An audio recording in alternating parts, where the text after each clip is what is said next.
안녕하세요. 안영섭이라고 합니다. 제가 마이크 켜고 하진 않을 건데 맨손으로 하기 어색해서 이거 하도록 하겠습니다. 네, 저는 수학과학에 대해서 말씀드릴 거고요. 그냥 수학과학 딱 생각하시면 특성상 예습 되게 중요하고 미리 많이 해두실수록 나한테 이득이 된다라는 거 어느 정도 느낌으로 아실 겁니다. 그래서 그런 내용 위주로 말씀드릴 거고, 여기 뭐 문준 선생님, 훌륭하신 우리 문준 선생님께서 잘 가르쳐드리고 계시겠지만 그래도 제 수험생활과 그리고 제가 지금까지 만나왔던 학생들 위주로 해서 어떻게 고등학교 올라가서 어떻게 공부하면 좋을지, 짧게는 지금 겨울방학에 어떻게 공부하면 좋을지 말씀드리도록 할게요. 수학과학은 일단 내신이랑 수능이랑 되게 밀접한 관계가 있죠. 내신을 대비하면 그냥 수능도 어느 정도 대비가 되고, 그래서 지금 올라가서 내신을 막 바로 잘 해두면 고등학교 3년 내내 되게 편하실 겁니다. 네, 수학 어떻게 공부할지 말씀드려볼게요. 일단 이번 방학에 선행학습을 최대한 많이 해두자입니다. 네, 그리고 두 번째로 오답노트를 생활하기, 그리고 세 번째로 내가 전에 배웠던 내용 까먹은 거 있으면 그때그때 정리하기입니다. 그래서 하나씩 말씀드리겠습니다. 이제 생각을 해보실까요? 우리 이제 3월달에 개학하면 그때부터 내 1학기가 어떻게 이어질지를 한번 생각해볼게요.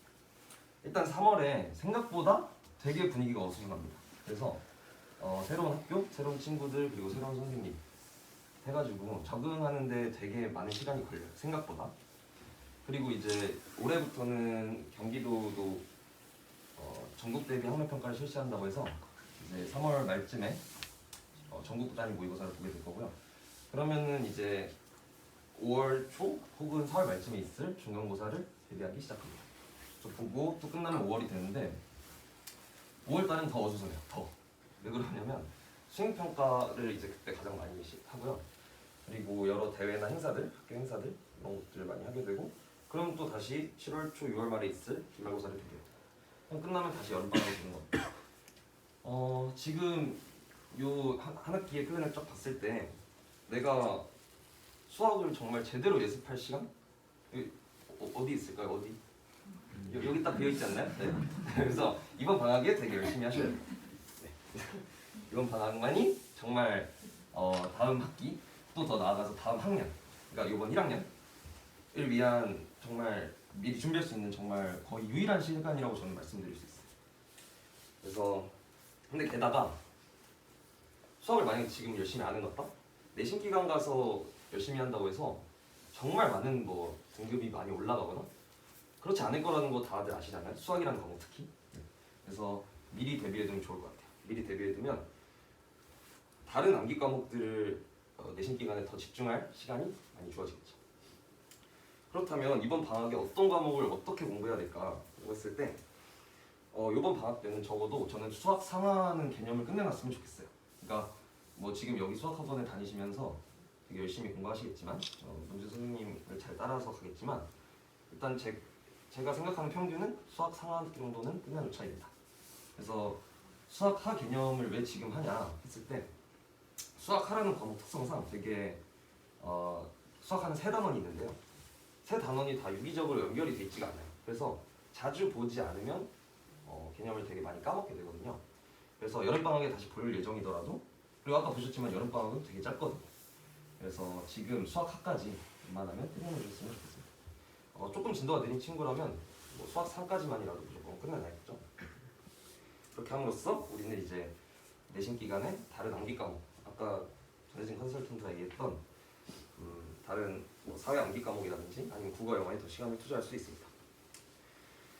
두 번째로 말씀드릴 게 이제 오답노트를 생활화하자는데 너무 당연한 말씀이잖아요.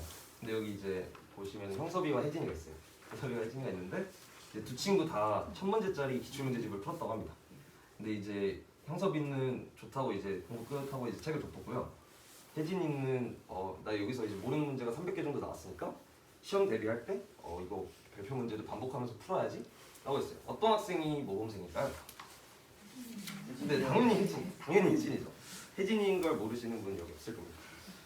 문제집을 푸는 게 공부하는 게 아니라 그 문제집에서 내가 모르는 걸 걸러내서 그 아이들을 반복해서 내가 얘네를 알 수 있게끔 하는 게 공부잖아요, 사실.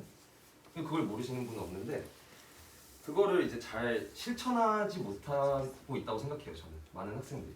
근데 제가 과외도 해보면은 제가 시켜서 하지 않으면은 오답노트 같은 거 잘 하지 않습니다. 그래서 오늘부터라도 노트를 따로 만들어서 거기에다가 그냥 문제를 다시 푸는 거예요. 내가 틀렸거나 몰랐던 문제. 그러니까 오답노트라는 게 되게 어려운 게 아니라는 거죠. 그냥 내가 풀다가 틀린 문제, 어려운 문제, 그냥 그 노트에다가 다시 풀어보는 거예요. 뭐 문제를 다시 적고 그런 식으로 어렵게 생각하실 게 아니라는 거죠.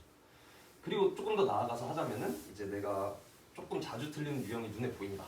아니면 이 유형은 조금 어려운 유형이다, 심화 유형이다 했을 때 그런 유형은 따로 빼가지고 이제 내가 예를 들면 한 챕터 끝났을 때, 한 대단원이 끝났을 때 그 유형을 몰아서 다시 한번 풀어보고 그런 식으로 조금 더 이제 응용을 하면 할 수 있겠고요.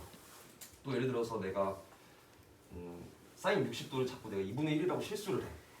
그런 식으로 내가 실수를 자주 하는 부분이 있으면 그런 거는 뭐 따로 메모를 해놓는다든가 뭐 포스트잇에 따로 적어놔서 자주 볼 수 있도록 하시면 정말 베스트겠죠. 네. 그래서 오답노트를 꼭 생활합시다 라는 말씀을 드렸고요. 그리고 세 번째로는 이제 내가 중학 수학에서 배운 내용이 까먹은 내용이 있으면 아까 오답노트와 비슷한 맥락으로 좀 정리를 해서 자주 보자인데, 여기 보시면 이 왼쪽에 있는 문제가 되게 어려워 보이죠. 이게 이제 고등학교 3학년 모의고사 문제인데, 여기 보면 뭐 원에 이제 접선이 그어져 있고 하는데, 그래서 찍 그으면 얘가 이제 수직이라는 거는 다들 알고 계시죠? 중학교 때 배웠거든요. 그래서 그게 이제 저기 오른쪽 그림에 표현이 돼 있는데, 이런 식으로 중학교 때 배웠던 개념들이 만약에 고등학교 가서 떠오르지 않는다? 이건 정말 대참사예요. 누구도 알려주지 않거든요. 그래서 내가 문제를 풀다가 어떤 앞에서 배웠던 개념에서 막혔어.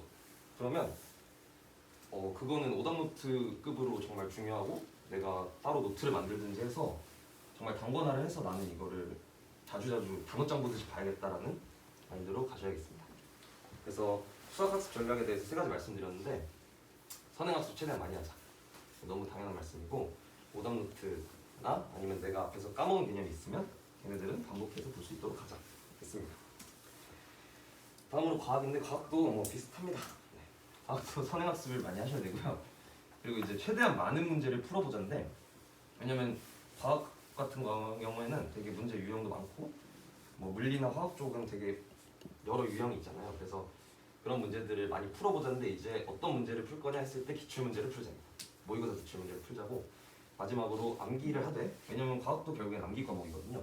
암기를 하되 원리를 이해하고 암기하자 말씀드리겠습니다. 일단 선행학습을 또 많이 해두자인데, 뭐 통합과학 같은 경우에는 이제 중학교 때 과학이랑 달라서 비슷한 내용을 배우는 것 같으면서도 되게 응용이 많이 되거든요. 그래서 학교 수업을 당연히 열심히 들어야겠지만, 학교 수업만 들어서는, 그러니까 학교 수업 때 처음 내가 이거를 시작을 해서는 좀 버거울 수 있어요. 좀 버거울 수 있어서, 여기 보시면은 나머지 단원들 같은 경우에는 약간 사회탐구의 성향을 띠는, 조금 단순하게 암기만 해서 조금 커버를 할 수 있다고 하면은, 여기 제가 별표해둔 두 단원 있죠. 여기는 이제 물리 내용, 얘는 저쪽에는 이제 화학 내용이라서 그 중에도 이제 어려운 애들이라서, 만약에 시간이 안 되신다면 이 두 단원이라도 미리 보고 들어가시길 저는 추천드립니다. 계약하기 전에. 이 두 단원에 이제 뭐 이러한 내용들이 있는데, 특히나 보시면 저기 운동량, 충격량 이런 애들은 뭐 생소하실 수도 있고 조금 어려우실 거예요. 그리고 밑에 뭐 중화 반응 이런 애들도 조금 처음 보면 좀 어려울 수 있으니까 미리 한번 꼭 보시길 추천드립니다. 이렇게 개념학습을 하면 이제 두 번째로 문제풀이를 연습을 하게 될 텐데, 개념이랑 문제풀이랑 연결하는 건 또 다른 문제예요. 물론 단순하게 암기를 해서 풀 수 있는 문제도 많지만, 물리나 화학 같은 경우에는 문제풀이를 연습해봐야만이 내가 살아남을 수 있다라는 생각이 드는 단원이 분명히 있거든요. 그래서 이제 연습을 문제를 통해서 하시게 될 텐데, 그 문제를 이제 뭘 통해서 하냐? 라고 했을 때 기출 문제를 통해서 하시자는 겁니다. 학교 선생님들이 내신 뭐 중간고사, 기말고사를 출제를 하실 때 이 모의고사 기출 문제에서 큰 틀에서 그 틀에서 벗어날 수가 없어요. 그 사람들이 문제를 직접 만들 것도 아니고요.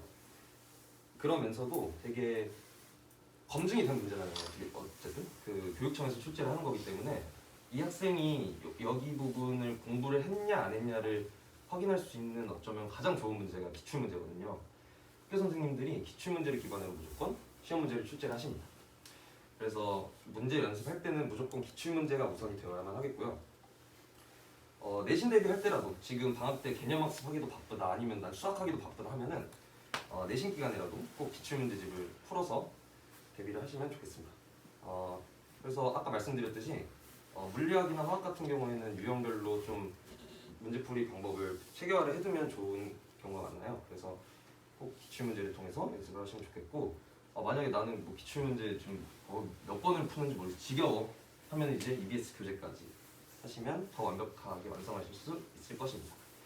기출문제집 뭐 다양하게 있는데 저기 위에 조그맣게 적어놨는데 뭐 자이스토 땡, 뭐 마더 땡 등등 아무거나 상관없습니다. 그냥 기출문제집이면 됩니다. 마지막으로 이제 암기를 하자인데 뭐 아까 밖에서 말씀드렸듯이 약간 생지 같은 경우에는 개념 암기만 해서 풀 수 있는 문제가 많고요. 물리학이나 화학 같은 경우에는 조금 더 응용이 됐다 싶은 문제들인데 하지만 얘네도 유형별로 풀이법이 정해져 있는 경우가 많아서 그냥 그 유형 자체를 암기를 하면은 문제를 쉽게 풀 수 있는 경우가 되게 많습니다. 그래서 이제 요지는 과학도 사회탐구와 마찬가지로 그냥 암기 과목이라고 생각하고 공부를 하자인데 다만 이제 단순 암기만으로는 조금 고난이도 문제까지 접근하기가 어려울 수 있으니까 원리를 이해하고 암기하자라는 게 이제 요지였습니다. 그래서 다시 한번 정리해드리면 이제 얘도 성형습이 매우 중요하겠다. 그리고 기출문제를 많이 접해보자. 그리고 암기는 하되 원리를 좀 이해하면서 공부를 하자까지 말씀드렸습니다. 네, 감사합니다.